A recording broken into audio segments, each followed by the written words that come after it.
백석가족 여러분 평안하십니까? 자, 우리 감사에 대한 말씀을 들었지요. 주일에 복음서에서 예수님께서 감사하시는 경우가 4가지가 나오는데 그 중에 3가지를 생각해 봤습니다. 첫 번째는 오병이어 사건이에요. 예수께서 떡을 가져 축사하신 후에 앉아있는 자들에게 나눠주시고 물고기도 그렇게 그들의 원대로 주시니라. 자, 축사하신다는 말이 나왔는데 이것이 감사하다는 의미입니다. 제자들은 이 오병이어를 보고 막 불평을 하죠. 그러나 예수님은 감사하십니다.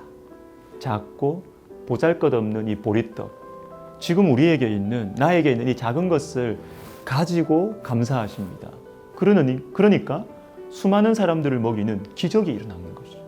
여러분, 작은 것에 감사하면 기적이 일어납니다.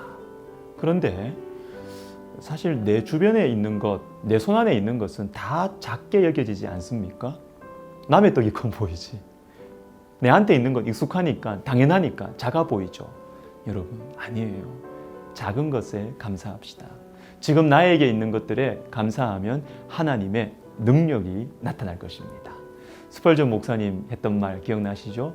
촛불을 보고 감사하는 자에게 하나님은 전깃불 주시고, 전깃불을 감사하는 자에게 달빛을 주시고, 달빛을 감사하는 자에게 햇빛을 주시고, 햇빛을 감사하는 자에게 영원토록 사라지지 않는 천국의 영광을 비춰 주신다. 여러분, 그리고 이 말도 기억나시죠?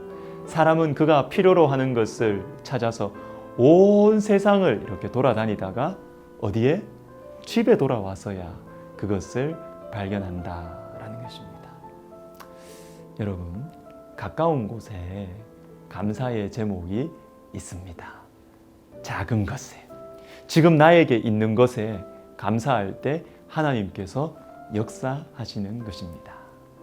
자, 예수님께서 감사하시는 두 번째 장면은 제자들의 전도 여행이 마친 직후입니다.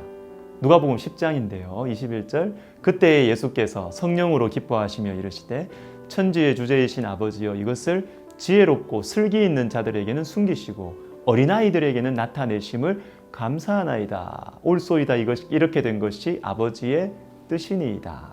여러분, 혹시 이럴 때 없으세요? 살아가시면서, 일하시면서 좀 내 주변에 좀 좋은 사람들이 있으면 좋겠다. 지혜와 슬기를 가진 사람들이 나를 좀 도와주면 얼마나 좋을까? 만남의 축복 이야기하는데 왜 나한테는 만남의 축복이 없을까? 이런 생각 하신 적 없습니까? 여러분, 이 관점으로 보면 우리 예수님은 만남의 축복이 거의 없으세요.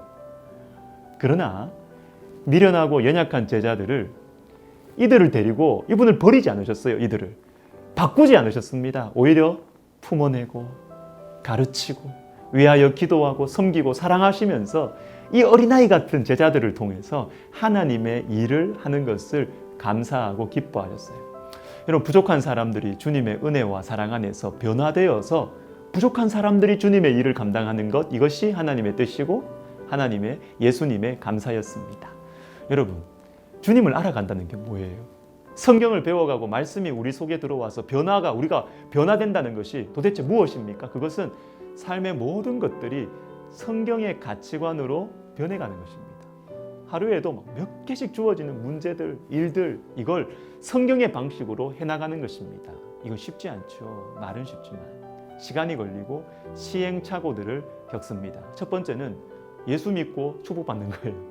예수님의 능력으로 내가 풍성해지고 성공하게 되는 단계. 근데 두 번째 단계가 있습니다. 내가 축복으로 받은 돈과 실력으로 주님을 위해서 내가 무슨 일을 할 수 있을까? 두 번째 단계죠. 그런데 그것보다 더 좋은 수준이 있습니다. 가진 것 없어도 주님을 섬기는 것입니다. 지혜가 없고 건강이 없고 재물이 없어도 주님의 일을 하는 것입니다. 어린아이같이 가진 것이 없죠. 그리고 모자라요. 이게 저와 여러분입니다. 그러나 없지만 주님을 힘입어서, 주님을 의지하면서 주님의 역사를 감당할 때 우리 주님 기뻐하고 감사하시는 것입니다. 자, 마지막 누가복음 22장에 떡을 가져 감사기도 하시는 주님, 우리 주님께서 감사하십니다. 마지막 장면이 뭐냐면 주님이 자신을 주시기 때문에 감사하는 것이에요. 에베소서 1장 6절에 보면 그의 은혜의 영광이라는 표현이 있습니다. 은혜의 영광. 주님은 우리를 위해서 자신의 살과 피를 내어 주시는 것, 이게 은혜죠. 그저 주는 것, 이 은혜를 영광으로 여기셨습니다.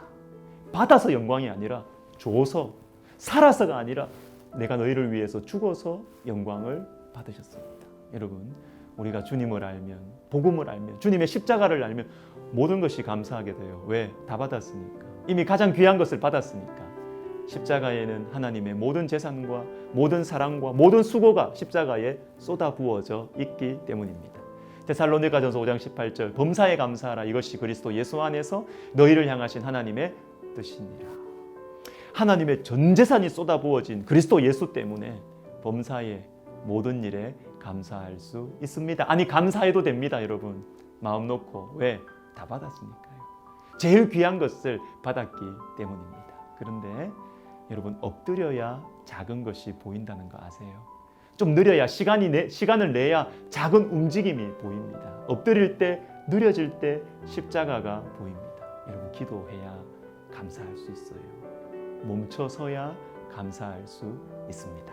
자, 우리 이번 한 주 또 실천할 거 생각해 봅시다. 첫 번째는 감사할 제목을 찾아보세요. 멀리서 말고 가까운 곳에서. 그리고 두 번째, 요즘 좀 짜증이 많으세요? 불평이 많으세요? 시간을 내서 엎드려 봅시다. 엎드려 보면, 기도해 보면 감사의 제목이 보일 것입니다. 원망이 감사로 바뀔 것입니다. 여러분, 힘을 내십시오.